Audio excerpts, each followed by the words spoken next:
Bueno, ahorita estamos trabajando en lo que son los desagües, en los canales, estamos apoyando ya Junta de Aguas, ahora sí quieren apoyar a recolectar todo lo que es el levantamiento de basura.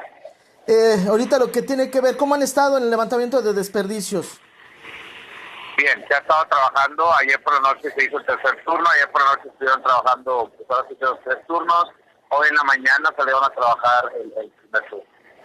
¿A colonias que se vean afectadas, que ustedes hayan registrado? Hasta ahorita nada más lo que es los sauces, pero el día de ayer en la noche todavía se alcanzó a hacer el acceso. Una preguntita más, ¿se está amontonando la basura en las bocas de tormenta, situaciones así? Bueno, Junta de Aguas junto con Desarrollo Urbano y la Secretaría de Servicios Públicos estamos al pendiente de ese tipo de canales. Vienen más lluvias, ¿cómo se están preparando?